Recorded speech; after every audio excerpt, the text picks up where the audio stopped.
तो हेलो दोस्तों, स्वागत है आपका ज्ञान की पाठशाला में। आज हम करने वाले हैं एनसीईआरटी का चैप्टर नंबर 3 प्लांट किंगडम। तो जैसा कि आपको पता ही होगा, हमारे जो आर.एच. विटेकर साहब थे, उन्होंने 1969 में 5 किंगडम क्लासिफिकेशन दिया था, जो कि था kingdom Monera, kingdom protista, kingdom fungi, kingdom Plantae और किंगडम एनिमिलिया। तो ये जो प्लांट किंगडम है, इसको हम किंगडम प्लांटे के नाम से जानते हैं। और इस चैप्टर के अंदर मेनली हम सबसे पहले कुछ मिसकंसेप्शंस जो थे, जो बहुत पहले के टाइम में चलते आ रहे थे, उनको हम दूर करेंगे। जैसे सबसे पहले बहुत पहले के टाइम में जो फंगाई थे या फिर जो मोनेरा थे, प्रोटिस्टा थे, इनको भी किंगडम प्लांटे के अंदर ही प्लेस कर दिया जाता था। तो जैसे जैसे टाइम पास हुआ, तो और साइंटिस्ट की जो उनकी अंडरस्टैंडिंग थी वो इंक्रीज़ हुई। उन्होंने और ज़्यादा रिसर्च करी, तो इसके बाद उनके अलग अलग किंगडम्स बना दिए गए। इनको किंगडम प्लांटे के अंदर से निकाल लिया गया। और जैसा कि हम साइनोबैक्टीरिया के बारे में जानते हैं, साइनोबैक्टीरिया जैसा कि हमको पता है, अभी तो वो किंगडम मोनेरा के अंदर आता है, पर पहले वो किंगडम मोनेरा के अंदर नहीं आता था। पहले उसको किंगडम प्लांटे के अंदर ही रखते थे, ब्लू ग्रीन एल्गी के साथ, क्योंकि उसके अंदर कुछ ऐसी प्रॉपर्टीज़ थी, जैसे उसका कलर जो होता था वो ब्लू ग्रीन होता था। तो वो उसके अंदर क्लोरोफिल भी प्रेजेंट था, जिसकी हेल्प से वो अपने लिए फूड बना सकता था फोटोसिंथेसिस करके। तो इसलिए उसको पहले किंगडम प्लांटे के अंदर प्लेस किया जाता था। पर फिर उसको जैसे जैसे उसके ऊपर रिसर्च बढ़ी, तो उसके बाद उसको किंगडम प्लांटे से निकाल कर मोनेरा के अंदर प्लेस कर दिया गया। तो अभी हम किंगडम प्लांटे के जो क्लासिफिकेशन है, उसको हम थोड़ा सा डिटेल में देख लेते हैं। सबसे पहला जैसे हमारा है आर्टिफिशियल सिस्टम। तो जो हमारा आर्टिफिशियल सिस्टम है, वो सबसे फर्स्ट क्लासिफिकेशन था किंगडम प्लांटे का, जो कि दिया था कैरोलस लिनियस ने।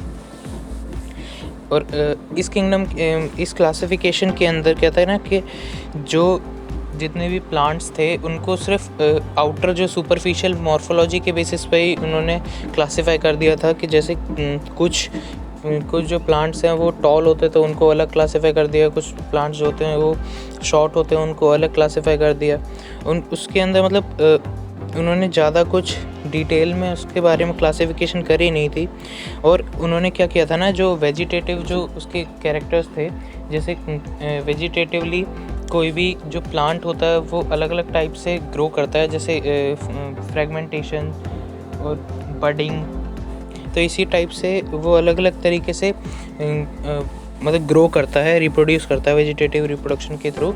लेकिन वेजिटेटिव रिप्रोडक्शन जैसा हमको पता है, उसके अंदर वेरिएशंस बहुत कम होते हैं, क्योंकि उसके अंदर वो एक तरीका का सेक्सुअल मोड ऑफ रिप्रोडक्शन ही है, क्योंकि उसके अंदर कोई भी 2 पेरेंट इन्वॉल्व नहीं होते। और जो सेक्सुअल जो रिप्रोडक्शन वाला है, उसके अंदर क्या होता है कि दो पेरेंट्स इन्वॉल्व होते हैं, जिनके 2 गैमेट के फ्यूजन से एक जाइगोट बनता है, और उस प्रोसेस से फिर नया प्लांट बनता है, जिसके अंदर वेरिएशन के जो पॉसिबिलिटीज़ हैं वो बहुत ज़्यादा बढ़ जाते हैं। तो इन्होंने क्या किया था, इन्होंने जो जो सेक्सुअल जो रिप्रोडक्शन था उसके कैरेक्टर्स और वेजिटेटिव रिप्रोडक्शन के कैरेक्टर्स को दोनों को इक्वल वेटेज दी थी, जबकि ऐसा नहीं होता है। जो आउटर जो एनवायरनमेंट होता है, उसके अंदर जो सेक्सुअल रिप्रोडक्शन से जो प्लांट ग्रो करा है, वो प्लांट जो होता है उसकी सर्वाइवल की भी चांसेस ज़्यादा होते हैं, क्योंकि उसके अंदर वेरिएशंस होती हैं, म्यूटेशंस होती हैं। और इसके बाद हमारा आता है नेचुरल क्लासिफिकेशन सिस्टम। तो जो नेचुरल क्लासिफिकेशन सिस्टम था, वो दिया था बेंथम एंड हुकर ने। इसके अंदर उन्होंने क्या किया था, इसके अंदर उन्होंने सिर्फ आउटर मॉर्फोलॉजी को ना देखते हुए, उन्होंने उस जो प्लांट होता है उसके एनाटॉमिकल जो फीचर्स होते हैं वो भी देखे थे, और जो एम्ब्रियोलॉजिकल फीचर्स होते हैं उनके बारे में भी उन्होंने स्टडी करा था। एम्ब्रियोलॉजी उसको कहते हैं कि कोई भी जो प्लांट है, उसका सीड के जर्मिनेशन से लेकर उसका पूरा जो प्लांट का फॉर्मेशन है, वहाँ तक का जो पूरा उसका साइकिल होता है, उसको कहते हैं एम्ब्रियोलॉजी। और इसके बाद उन्होंने जो फाइटोकेमिस्ट्री वगैरह है, उनके बारे में भी बहुत स्टडी करी थी। फाइटोकेमिस्ट्री के अंदर हम जो प्लांट होते हैं उसके केमिकल्स के बारे में स्टडी करते हैं, जो उनके सेकेंडरी मेटाबोलाइट्स होते हैं, मेनली उनके बारे में इसके अंदर रिसर्च होती है। और इसके बाद आता है हमारा थर्ड जो है वह फाइलोजेनेटिक क्लासिफिकेशन सिस्टम। ये वाला जो सिस्टम है ये सबसे ज़्यादा एडवांस्ड सिस्टम है, क्योंकि इसके अंदर उन्होंने ना सिर्फ इनके एनाटॉमिकल जो फीचर्स हैं वो और बाकी इनके जो डिटेल जो क्लासिफिकेशन के जो इनके फीचर्स हैं उनके साथ साथ इसके अंदर जो प्लांट है उसके जो एंसेस्टर्स हैं उनके बारे में भी पूरी स्टडी होती है। इसके अंदर उसके एवोल्यूशनरी जो रिलेशंस है ना उसके बारे में पूरी स्टडी होती है कि वो किस प्लांट से इवॉल्व होकर ऐसा प्लांट बना है। तो इससे और ज़्यादा क्लैरिफिकेशन आ जाती है किसी भी प्लांट को क्लासिफाई करने के लिए। इसी के बाद और भी हैं जैसे न्यूमेरिकल टेक्सोनॉमी। अभी न्यूमेरिकल जो टेक्सोनॉमी है इसके अंदर क्या होता है कि जो प्लांट्स होते हैं उनको जैसे हमने कंप्यूटर के अंदर पढ़ा है कि जो बाइनरी नंबर्स होते हैं 0 और 1, तो उन्हीं बाइनरी नंबर्स के हेल्प से उन मतलब जो अलग अलग फीचर्स जो होते हैं ना उनको अलग अलग नंबर्स दिए जाते हैं और उसके बेसिस पर उनको क्लासिफाई किया जाता है। जिसके सेम फीचर्स होते हैं उनको सेम नेम टैग दे देते हैं, जिसके हेल्प से हम मतलब हंड्रेड्स ऑफ जो प्लांट्स हैं और जो उनके फीचर्स हैं जो उनकी स्पीशीज़ हैं उनके बारे में हम एग्जैक्टली एक ही टाइम पे भी स्टडी कर सकते हैं। उसके बाद आता है हमारा साइटोटैक्सोनॉमी। साइटोटैक्सोनॉमी जो होता है वो मेनली एम करता है किसी भी जो प्लांट है या कोई भी सेल है उसके अंदर मतलब उसके न्यूक्लियस के तरफ वो सबसे ज़्यादा मतलब ध्यान देते हैं, जिसके अंदर मतलब उसके नंबर ऑफ़ क्रोमोसोम्स और इन सब के बारे में इसके अंदर बात होती है। इसके बाद आता है कीमोटैक्सोनॉमी। कीमोटैक्सोनॉमी के अंदर जो केमिकल्स जो होते हैं केमिकल्स के बेसिस पर प्लांट की क्लासिफिकेशन होती है। इतना ज़्यादा इम्पोर्टेंट है भी नहीं। इसके बाद हमारा था एल्गी। एल्गी जो है वो सबसे फर्स्ट पार्ट होता है प्लांट किंगडम का, जो कि आता है थैलोफाइटा के अंदर। थैलोफाइटा होता है जैसे जो थैलस लाइक बॉडीज़ होती है ना उनको इसके अंदर प्लेस किया जाता है। थैलस क्या होता है? थैलस होता है जो कि अनडिफरेंशिएटेड जो बॉडीज़ होती हैं उनको हम कहते हैं थैलस लाइक बॉडीज़। जैसे जो एल्गी वगैरह होता है उसके अंदर हम उसको देख के बता नहीं सकते हैं कि उसके अंदर स्टेम कहाँ पर है या फिर उसकी रूट्स कहाँ हैं, उसकी फ्लावर्स कहाँ हैं, फ्रूट्स कहाँ हैं, ऐसा कुछ भी उसके अंदर प्रेजेंट नहीं होता है। इसको हम कम्प्लीटली थैलस लाइक बॉडी बोल देते हैं, जिसके अंदर कोई भी चीज़ डिफरेंशिएटेड नहीं होती है। अब ये जो एल्गी है इसके अंदर मेनली मतलब ये जो होता है ना ये मेनली मतलब क्लोरोफिल वाले भी होते हैं। ये जो होते हैं ऑटोट्रॉपिक भी होते हैं, कुछ मतलब मेनली मराइन वाटर में रहते हैं, कुछ फ्रेश वाटर्स में भी रहते हैं। तो इन सब के बारे में हम आगे और डिटेल में बात करेंगे। और इसके अंदर हमें ना जो मेनली इनके वेजिटेटिव जो रिप्रोडक्शन होता है वो होता है फ्रेगमेंटेशन के थ्रू।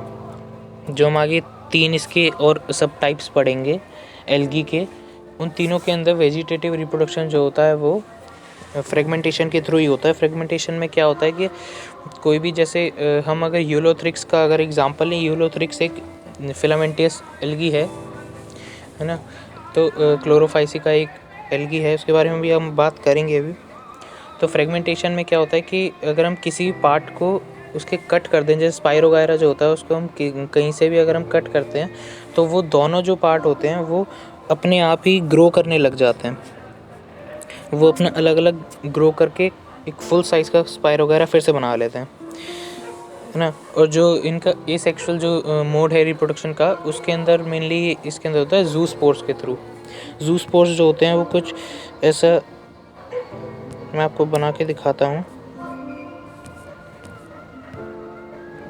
ये ऐसा एक जूस्पोरेंजियम होता है जिसके अंदर मतलब जो एक एसेक्सुअल रिप्रोडक्शन के अंदर एक ही पेरेंट इन्वॉल्व होता है। तो वो जो पेरेंट होता है ना, तो इसके अंदर क्या होता है ना, एक जूस्पोरेंजियम एक स्ट्रक्चर होता है उस प्लांट की बॉडी के अंदर जिसके अंदर जूस्पोर्स बनते हैं। ये जूस्पोर्स जो होते हैं ये किसी भी टाइप के हो सकते हैं। ये मोटाइल भी हो सकते हैं। मेनली जूस्पोर्स जो होते हैं वो मोटाइल ही होते हैं, जिनके पास फ्लैजेला होता है वो मूव कर सकते हैं।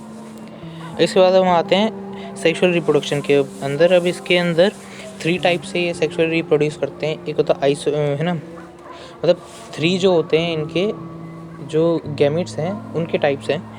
जो एक होता है सबसे फर्स्ट है आइसोगैमस, सेकंड है एनाइसोगैमस, थर्ड है oogamous। तो जो आइसोगैमस है उसके अंदर क्या होता है कि सबसे नंबर 1 तो फ्लैजिलेटेड होते हैं, मूव कर सकते हैं, मोटाइल होते हैं ना। और नंबर सेकंड कि इनका जो दोनों जो गैमेट्स होते हैं उनका साइज़ और शेप दोनों सेम होता है। और इसके बाद आते हैं हमारे एनाइसोगैमस, है ना। एनाइसोगैमस के अंदर क्या होता है कि फ्लैजेला हो भी सकता है, नहीं भी हो सकता, और लेकिन जो इनका साइज़ होता है वो सिमिलर नहीं होता है। शेप सिमिलर ही होगा दोनों जो गैमेट्स हैं, पर उनका साइज़ सिमिलर नहीं होगा। इसके बाद आता है oogamous। oogamous के अंदर क्या होता है कि एक तो होता है ये एग, है ना। ये जो एग होता है नॉन मोटाइल होता है, मेनली जो ये एग होता है नॉन मोटाइल होता है और साइज़ में भी बिगर होता है। और ये मान लीजिए ये हो गया मेल गैमेट। तो अब ये जो दूसरा वाला गैमेट है ना तो ये इसके साथ साइज़ में सेम है, और ना ही ये इसके साथ उसमें शेप में सेम है ना। इनका साइज़ और शेप दोनों ही डिफरेंट होता है, और एक होता है मोटाइल, एक होता है नॉन मोटाइल। मेनली जो फीमेल वाला होता है वो नॉन मोटाइल होता है ना। वो एक ही जगह पे स्टेबल वहीं पे ही रहता है, और जो मेल वाला होता है मोटाइल होता है, वो मूव कर सकता है। और साइज़ में भी है ना, जो मेल वाला होता है वो थोड़ा शॉर्टर ही होता है। और जैसे ही हमने अभी आइसोगैमस के बारे में देखा, तो आइसोगैमस जो थे वो ऐसे मोटाइल में दोनों एकदम सेम शेप एंड साइज़ के होते हैं। और ये एनाइसोगैमस के अंदर ऐसा हो सकता है कि मतलब ये इनका जो शेप होता है वो एकदम एग्जैक्टली सेम होता है, बट जो इनका साइज़ होता है वो डिफरेंट हो जाता है। इसके बाद हम आते हैं इन एल्गी के, मतलब एल्गी जो होता है उसके कुछ हम कैरेक्टरिस्टिक्स भी देख लेते हैं कि मतलब उनके कुछ फीचर्स मेनली फ्रेश वाटर के अंदर होते हैं और मैराइन वाटर के अंदर होते हैं। ये जो ब्लू ग्रीन एल्गी होते हैं, जो ग्रीन कलर के हमें दिखाई देते हैं, वो मेनली फ्रेश वाटर में होते हैं, और जो स्टेबल वाटर होता है उसके अंदर मेन ज़्यादातर होते हैं। तो ये क्या करते हैं, ये 90% जो उसका जो लेक वगैरह है या जो पॉन्ड है ना, जो वाटर बॉडीज़ हैं उनका 90% फोटोसिंथेसिस जो होते हैं वो यही करते हैं एल्गी। और ये अब फोटोसिंथेसिस करेंगे तो क्या होगा, फोटोसिंथेसिस करेंगे तो जो इन्वायरमेंट में कार्बन डाइऑक्साइड है उसको एब्जॉर्ब करेंगे, और साथ में क्या प्रोड्यूस करेंगे, ऑक्सीजन। तो वो ऑक्सीजन डायरेक्टली जो होता है वो वाटर बॉडीज़ के अंदर चला जाता है, जिसकी वजह से ये वाटर बॉडी जो होते हैं ऑक्सीजन रिच करने में इनका बहुत ज़्यादा बहुत ज़्यादा ही हेल्प करते हैं। और इसके बाद हम आ जाते हैं इसके जो एल्गी है उसके क्लासिफिकेशन के ऊपर। एल्गी जो होता है उसको 3 पार्ट्स में डिवाइड किया गया है। सबसे पहला होता है हमारा क्लोरोफाइसी, सेकंड है हमारा फियोफाइसी, और थर्ड है हमारा रोडोफाइसी। जो क्लोरोफाइसी होता है वो ग्रीन कलर के होते हैं, जिसके सारे मेंबर्स जो होते हैं वो ग्रीन कलर के होते हैं। और ये है ना, ये एक तो यूनिसेलुलर भी हो सकते हैं, ये कॉलोनियल भी हो सकते हैं, और ये फिलामेंटेस भी हो सकते हैं, है ना। अब इसके बारे में आपको बताता हूँ कि जैसे यूनिसेलुलर है ना, यूनिसेलुलर के अंदर तो अपना यही जो कैलामाइडोमोनास है इसको हम ले सकते हैं। तो ये जो होता है यूनिसेलुलर ग्रीन एल्गी होता है। और मैं आपको बताता हूँ कॉलोनियल के अंदर अपना आता है वॉलवॉक्स का स्ट्रक्चर आपने देखा हो, कुछ ऐसा एक राउंड ऐसे बॉल टाइप में ऐसे छोटे से सर्कल टाइप में से शेप बने होते हैं। तो ये वॉलवॉक्स जो होता है ये कॉलोनियल होता है। इसके अंदर जितने भी इसके सेल्स होते हैं ये ग्रीन एल्गी के, सब एक साथ आके कॉलोनी में रहते हैं। और फिलामेंटेस के अंदर 2 एग्जांपल आ जाते हैं, जो एक तो अपना होता है यूलोथ्रिक्स ऐसे करके एक एग्जांपल होता है, ये स्ट्रक्चर होता है। मैं आपको दिखा देता हूँ। ये जो है ये फर्स्ट वाला ये हमारा वॉलवॉक्स का एग्जांपल है, और जो सेकंड वाला वो यूलोथ्रिक्स का एग्जांपल है। यूलोथ्रिक्स जो होता है उसको लेक वूल भी बोलते हैं, क्योंकि ये काफ़ी मतलब इसको जब हम ऐसा हाथ में टच करते हैं तो काफ़ी मतलब ये बढ़िया से ऐसा लगता है वूल टाइप का लगता है। तो इसको लेक वूल या सी वूल ऐसे नाम दे सकते हैं, नाम दिया हुआ है इसको ऐसा। और ये जो वॉलवॉक्स है इसके अंदर आप देख सकते हैं ये स्मॉल ये ग्रीन एल्गी का एक मतलब ईच सेल है जो कि साथ में आके ऐसे कॉलोनी में रहते हैं। और इसी के अंदर एक और एग्जांपल आता है स्पाइरोगायरा का। स्पाइरोगायरा आपने देखा ही होगा, जिसके अंदर क्या जो कि ऐसा स्ट्रेट ऐसे करके एक लाइन मतलब ऐसा होता है, जिसके अंदर ऐसे राउंड राउंड राउंड राउंड करके बना हुआ होता है, स्पायरोगायरा होता है। स्पायरोगायरा को ये लेक सिल्क भी कहते हैं, क्योंकि वो जो उसको हाथ में टच करते हैं तो काफ़ी एकदम सिल्की सिल्की सा लगता है, सॉफ्ट होता है काफ़ी। अभी ये जो क्लोरोफाइसी हैं, इसके मेन जो कैरेक्टर्स है वो देख लेते हैं। सबसे पहले तो यही था कि ये यूनिसेलुलर भी हो सकते हैं, कॉलोनी में भी रह सकते हैं, और फिलामेंटियस भी हो सकते हैं। दूसरा ये कि इसके अंदर है ना मेनली जो अभी ये ग्रीन एल्गी हैं तो फोटोसिंथेसिस भी करेंगे। फोटोसिंथेसिस करने के लिए इनके पास क्लोरोफिल भी होना चाहिए, और वो क्लोरोफिल इनके पास होता है क्लोरोफिल ए एंड बी। ये याद रखने वाली चीज़ है बिल्कुल, क्योंकि ज़रूर आ सकता है। और ये जो होते हैं, इनका जो क्लोरोप्लास्ट होता है वो कुछ डिस्कॉइड शेप में भी हो सकता है, प्लेट लाइक शेप में भी हो सकता है, रेटिकुलेट भी हो सकता है, कप शेप भी हो सकता है, स्पाइरल भी हो सकता है, रिबन शेप्ड भी हो सकता है। और इनकी जो स्टोरेज के लिए मेनली जो स्टोर करते हैं ये होता है स्टार्च जो ये स्टोर करते हैं पायरेनोइड्स की फॉर्म में स्टोर करते हैं। ये ऐसे जो स्टार्च का मॉलिक्यूल है, इसके ऊपर ऐसे प्रोटीन के छोटे छोटे से मॉलिक्यूल जो होते हैं वो इसको कवर करके रखते हैं, तो इस स्ट्रक्चर को हम पायरेनोइड बोलते हैं, है ना। ये और कुछ जो ये क्लोरोफाइसी के जो मेंबर्स हैं, ये ऑयल ड्रॉपलेट्स को भी स्टोर करके रखते हैं। और ये जो ग्रीन एल्गी है, इसकी जो सेल वॉल होती है ना, वो अंदर से तो उसकी सेलुलोज की बनी हुई होती है, और जो आउटर लेयर होती है वो पेक्टोज की बनी हुई होती है। ये दोनों ही चीज़ें जो होती हैं वो ग्लूकोज के ही पॉलीमर हैं, है ना, कार्बोहाइड्रेट्स के ही होते हैं ये। और जैसे मैंने आपको बताया, वेजिटेटिव जो रिप्रोडक्शन ये करते हैं वो करते हैं फ्रेगमेंटेशन के थ्रू। तीनों जो मेंबर हैं वो फ्रेगमेंटेशन के थ्रू ही करेंगे। और फिर आता है हमारा एसेक्सुअल रिप्रोडक्शन। तो एसेक्सुअल रिप्रोडक्शन जो होता है वो ये मैंने आपको बताया ज़ूस्पोर के थ्रू करते हैं। ज़ूस्पोर बना के ज़ूस्पोर एंजाइम के अंदर, जो कि फ्लैजिलेटेड ज़ूस्पोर के थ्रू ही एसेक्सुअल रिप्रोडक्शन होता है इनके अंदर। फिर आता है सेक्सुअल रिप्रोडक्शन जो होता है इनके अंदर तीनों मतलब जो इनके जो गैमेट सेल्स हैं वो तीनों टाइप के हो सकते हैं। आइसोगैमस भी हो सकता है, अनाइसोगैमस भी हो सकता है, ओगैमस भी हो सकता है। और जो इसके कुछ एग्जांपल्स हैं, जैसे ये कैलामाइडोमोनास जो कि यूनिसेलुलर होता है, वोलवॉक्स जो कि कॉलोनी में रहता है ना, यूलोथ्रिक्स और स्पायरोगायरा जो है वो फिलामेंटिस भी हो सकता है। और इसके बाद एक और होता है कारा। इसके बाद हमारा अगला जो इसका एल्गी का जो अगला ये क्लास है वो है फियोफाइसी। फियोफाइसी जो होता है वो ब्राउन एल्गी को बोलते हैं। फियोफाइसी के जितने मेंबर होते हैं उनको ब्राउन एल्गी बोलते हैं। और ये इनका जो प्राइमरी हैबिटेट है वो है मराइन वाटर। ये जो सी होता है, जो ओशियंस होता है, उनकी मतलब सरफेस पे भी हो सकते हैं और सरफेस से नीचे भी हो सकते हैं, दोनों जगह पे ये पाए जाते हैं। इनके अंदर जो फिलामेंटेज जो होता है, फिलामेंट फॉर्म में जो होते हैं वो होते हैं एक्टोकार्पस। ब्रांच में आपको मिल जाएगा जो कैल्प वगैरह होते हैं वो, जिनको जो सी कैल्प्स होते हैं ना, जिनको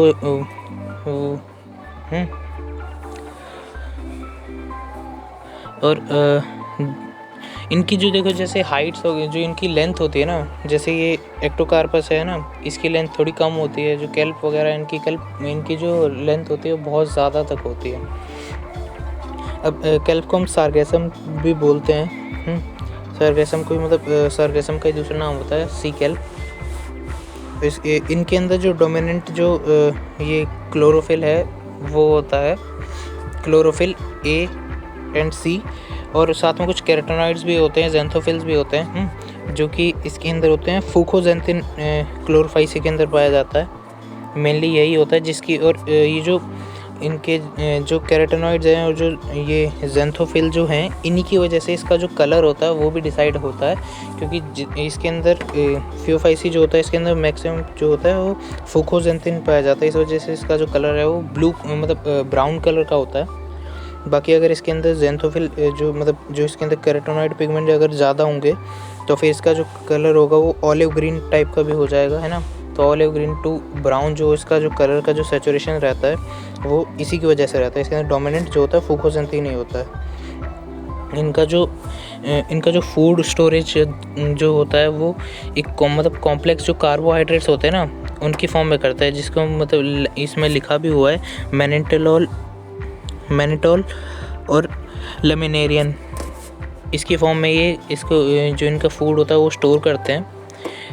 जो इनके वेजिटेटिव जो सेल्स होते हैं ना, जो इनके सेल्स होते हैं वो एक जिलेटिनियस कोटिंग से कवर्ड होते हैं, जिसको एल्जिन भी बोलते हैं। अभी ये जो एल्जिन होता है ना, ये काम आता है जो अपना कुछ जो फूड मटेरियल जो होते हैं ना उनकी प्रोडक्शन में भी काम आता है ये। तो इसको एज अ फूड भी यूज़ करते हैं लोग। तो सी कैल्प्स वगैरह जो होते हैं उनको तो जापान वगैरह में बहुत खाया जाता है सुशी वगैरह बना के। इनके जो ये जो हमारे जो फियोफाइसी हैं ये मेनली देखो मैं आपको स्ट्रक्चर में भी दिखाता हूँ। ये जो फियोफाइसी हैं ये थोड़े से इनसे क्लोरोफाइसी थोड़े से डेवलप्ड आपको दिखाई दे रहे होंगे। ये जो अपना जो मराइन सरफेस जो होता है उसके ऊपर पाए जाते हैं। तो इनको जो सॉइल होता है उसको होल्ड करके रखने के लिए भी इनके पास एक स्ट्रक्चर होता है, जिसको मतलब वो ना तो प्रॉपर रूट है ना ही प्रॉपर स्टेम है, वो एक अलग ही स्ट्रक्चर होता है, उसको होल्ड फास्ट बोलते हैं ना। ये सभी के अंदर इनके अंदर पाया जाता है। जो हमारा पहला वाला ये स्ट्रक्चर है ये इसका नाम है लेमिनेरिया, जो दूसरा वाला स्ट्रक्चर इसका नाम है फ्यूकस, और जो तीसरे वाला जो स्ट्रक्चर है उसका नाम है डिक्टेओटा। तो जैसे आपको इसके अंदर कुछ ये ऐसे वाइट स्पॉट्स भी दिख रहे होंगे, ये एयर ब्लैडर होते हैं। इनकी हेल्प से ये जो एल्गी है ये वाटर के ऊपर फ्लोट करता रहता है। ये ज़्यादा इसको अंदर तक ये नहीं जाता है, इसी की मदद से ये ऊपर तक तैरता रहता है सरफेस पर। तो इनके अंदर है ना कुछ लीफ लाइक स्ट्रक्चर्स भी होते हैं, जैसे आपने देखा होगा अभी ऊपर लेमिनेरिया के अंदर, उसके अंदर लीफ लाइक स्ट्रक्चर होता है। वो कम्प्लीटली लीफ तो होता नहीं है, तो उसको एक अलग नाम दिया गया है फ्रॉन्ड जो होता है वो लीफ लाइक स्ट्रक्चर ही होता है। और इसके अंदर जो वेजिटेटिव रिप्रोडक्शन होता है वो फ्रेगमेंटेशन के थ्रू ही होता है, और जो एसेक्सुअल रिप्रोडक्शन है वो जूस्पोर बना के होता है। जैसे इसके अंदर जूस्पोर जो है, जैसे ये वाला है ना, ये जो है ये इसका फियोफाइसी का जूस्पोर है। तो इसके अंदर आपको दिख रहा होगा कि इसके अंदर 2 फ्लैजला है ना, एक इस तरफ में है और एक इस तरफ में है। तो ये जो फ्लैजला है आपको दिख रहे होंगे लेटरली है। और ये फ्लैजला अनइक्वल भी होते हैं, मतलब एक फ्लैजला छोटा होगा एक फ्लैजला बड़ा होगा, कुछ ऐसा इसके अंदर स्ट्रक्चर होता है। और जो ये क्लोरोफाइसी होता है इसके अंदर जो फ्लैजला का जो नंबर है वो 2 to 8 फ्लैजला तक भी जा सकता है, और इसके दोनों फ्लैजला जो होते हैं इक्वल साइज़ के होते हैं। इसके बाद आता है हमारा सेक्सुअल रिप्रोडक्शन, जो कि इसके अंदर आइसोगैमस, एनाइसोगैमस, oogamous तीनों टाइप से होता है। और जो इनका मतलब जो फीमेल जो स्ट्रक्चर होता है जहाँ से गैमेट प्रोड्यूस होते हैं उसको ओगोनियम भी कहते हैं। अब इसके कुछ एग्जांपल्स है, कॉमन एग्जांपल्स, जो कि हैं एक्टोकार्पस, डिक्टेओटा, लेमिनेरिया, सार्गेसम, फ्यूकस। जिसमें से एक्टोकार्पस जो है फिलामेंटियस होता है, जैसे मैंने आपको बताया। सार्गेसम जो अपना कैल्प था वो ब्रांच्ड होता है, हाईली ब्रांच्ड होता है, और काफ़ी ज़्यादा लेंथ के भी होते हैं, काफ़ी दूर दूर तक ऐसे फैले हुए होते हैं। इसके बाद हमारा आता है रोडोफाइसी। तो जो रोडोफाइसी है वो होता है रेड एल्गी। ये 3rd इसका क्लास है एल्गी का। इसके जो सारे मेंबर्स होते हैं वो मतलब रेड एल्गी के नाम से इनको जानते हैं। इनका जो कलर होता है ना रेड कलर का, वो क्यों होता है मेनली क्योंकि इनके अंदर एक पिगमेंट होता है जो कि होता है फाइकोइरिथ्रिन, है ना, रेड कलर का पिगमेंट होता है फाइकोइरिथ्रिन। और उसका भी एक पार्ट होता है जो कि है मतलब फाइकोइरिथ्रिन, जो कि इसके अंदर प्रेजेंट होता है इनकी बॉडी के अंदर, जिसकी वजह से इसका जो कलर है वो रेड कलर का होता है। ये भी जो रोडोफाइसी हैं ये भी मेनली मराइन वाटर में ही रहते हैं, और ये मतलब जैसे जो हमारे फियोफाइसी थे वो थोड़े से कोल्डर एरिया में रहते थे, कोल्डर एरिया में पाए जाते हैं मेनली। और जो हमारे रोडोफाइसी हैं ये वार्मर एरिया में पाए जाते हैं, जहाँ पर मतलब थोड़ा सा हीट वगैरह ज़्यादा होती है ना, उस जगह पे ज़्यादा पाए जाते हैं ये, उस ओशन वगैरह में। थोड़ा सा ऐसा डेप्थ में भी रहते हैं ये। और डेप्थ में रहते हैं तो इनके पास अब लाइट भी प्रॉपर आ नहीं पाती है। तो ये मेनली ना मतलब बहुत कम ऐसे लाइट आती है इनके पास पूरी ऐसे लाइट जो होती है वो छन छन के आती है और काफ़ी कम लाइट इनको मिल पाती है। ये जो होते हैं ना ये होते हैं मल्टी सेलुलर। जो हमारे हमने अभी ऊपर जो देखे थे, जो हमारा फियोफाइसी था, जो हमारा क्लोरोफाइसी था, ये सब जो थे ये यूनिसेलुलर थे। और एल्गी के अंदर क्वेश्चन भी आता है कि एल्गी के अंदर कौन सी ऐसी क्लास है जिसके मेंबर्स जो होते हैं वो मल्टी सेलुलर होते हैं, तो वो है रोडोफाइसी। रोडोफाइसी के जो मेंबर्स होते हैं वो मल्टी सेलुलर होते हैं। और इनका जो फूड स्टोरेज का जो फूड स्टोरेज किस टाइप में करते हैं, ये होता है स्टार्च का एक मतलब मॉडिफाइड स्टार्च होता है जो कि है फ्लोरिडियन स्टार्च, जिसके फॉर्म में ये उसको अपने फूड को स्टोर करके रखते हैं। जो कि मतलब हमारे अंदर जो होता है, हमारा लीवर जो होता है वो एक्स्ट्रा जो मतलब ग्लूकोज होता है उसको ग्लाइकोजन की फॉर्म में कन्वर्ट करके स्टोर करा देता है। वैसे ही सेम ये भी करते हैं, है ना। इनके अंदर भी लगभग हमारे जैसे ही सेम वैसा ही होता है ना, लगभग सेम सही होता है। और वेजिटेटिव रिप्रोडक्शन ये फ्रेगमेंटेशन के थ्रू करते हैं। और जो सेक्सुअल रिप्रोडक्शन है इनके अंदर क्या होता है कि जो जूस्पोर्स मतलब जो सेक्सुअल रिप्रोडक्शन है वो नॉन मोटाइल स्पोर्स के थ्रू होता है। अब हम देख लेते हैं इनका साथ में कुछ डिफरेंट मतलब साथ वाला इनका क्लासिफिकेशन, इनकी मेन कैरेक्टरिस्टिक्स। जैसे जो हमने अभी देखा था, जो क्लोरोफाइसी होता है उसके मेंबर्स को हम ग्रीन एल्गी कहते हैं। उनके अंदर क्लोरोफिल ए और बी होता है। और इनका जो फूड स्टोरेज होता है वो स्टार्च की फॉर्म में होता है ना। इनकी जो सेल वॉल होती है वो सेलुलोज की बनी हुई होती है। इनके जो फ्लैजेला का नंबर और पोजीशन होता है वो क्या होता है कि ये जो हमारा ये जो एक ग्रीन एल्गी है इसके यहाँ एपिकल से है ना, ऊपर की साइड से जो टॉप साइड है वहाँ से दो या दो से ज़्यादा फ्लैजेला भी निकल सकते हैं। मतलब 2 to 8 होते हैं फ्लैजेला, और दोनों फ्लैजेला का जो साइज़ होता है वो इक्वल साइज़ के होते हैं। इनका जो मेनली ये कहाँ पे पाए जाते हैं, फ्रेश वाटर में पाए जाते हैं, है ना। कभी कभार ब्रैकिश वाटर में भी, ब्रैकिश वाटर जो होता है वो ब्रैकिश वाटर उसको कहते हैं, जो कि ना ही पूरा फ्रेश वाटर होता है ना ही पूरा एकदम सॉल्टी वाटर होता है। इन दोनों के बीच में जो होता है उसको ब्रैकिश वाटर कहते हैं, जिसका जो सॉल्ट कंसंट्रेशन है वो लगभग फ्रेश वाटर और सॉल्ट वाटर के बीच में पाया जाता है। तो मेनली जो क्लोरोफाइसी के जो मेंबर्स हैं वो एक तो फ्रेश वाटर में ज़्यादातर पाए जाते हैं, है ना, और ब्रैकिश वाटर सॉल्टी वाटर में तो मतलब इतने ज़्यादा नहीं पाए जाते हैं। इसके बाद आता है हमारा फियोफाइसी के जो मेंबर्स होते हैं उनको ब्राउन एल्गी कहते हैं। इनके अंदर क्लोरोफिल ए और सी होता है, जैसे मैंने आपको बताया था। और इनके अंदर फुकोजेंथीन एक पिगमेंट होता है जिसकी वजह से इनका जो कलर है वो ब्राउनिश कलर का हो जाता है ना। फोटोसिंथेसिस तो ये सभी करते हैं क्योंकि इनके अंदर क्लोरोफिल पिगमेंट होता है। और इनका जो फूड स्टोरेज जो होता है ये मतलब कॉम्प्लेक्स कार्बोहाइड्रेट्स की फॉर्म में करते हैं, जिसको मैनेटॉल और लैमेरिन की फॉर्म में ये अपना जो फूड है उसको स्टोर करके रखते हैं। इनका जो सेल वॉल होता है वो सेलुलोज और एल्जिन का बना हुआ होता है। मतलब जो आउटर जो लेयर होती है सेल वॉल की वो तो सेलुलोज की होती है, उसके ऊपर एक और जेलेटिनियस कवर होता है जो कि एल्जिन का बना हुआ होता है ना, जो कि काफ़ी फूड वगैरह के काम में आता है। और ये जो है अपना क्लोरोफाइसी का जो सेल वॉल होता है वो अंदर से तो सेलुलोज का होता है पर बाहर से पेक्टोज की लेयर भी होती है उसके ऊपर। इसके बाद आते हैं हम इसके फियोफाइसी के ही इसमें फ्लैजेला के नंबर पे। जैसा आपको बताया इसका जो फ्लैजेला होता है वो लेटरल साइड पे होते हैं और अनइक्वल होते हैं, है ना। मतलब कि ऐसे करके होते हैं, दो ही होते हैं इसके पास फ्लैजेला, और दोनों का जो साइज़ होता है वो अनइक्वल होता है।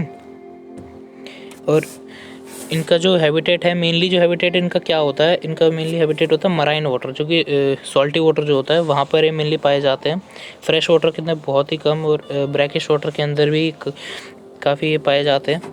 इसके बाद हमारा आ जाता है रोडोफाइसी के जो मेंबर्स होते हैं उनको रेड एल्गी कहते हैं, है ना। अब इनका जो रेड कलर है वो आया किस वजह से, वो आया है इसके फाइकोएरिथ्रिन की वजह से, है ना। फाइकोएरिथ्रिन एक पिगमेंट होता है जिसकी वजह से इसका जो कलर है वो रेड कलर का आता है। उनके अंदर क्लोरोफिल ए और डी प्रेजेंट होते हैं, है ना।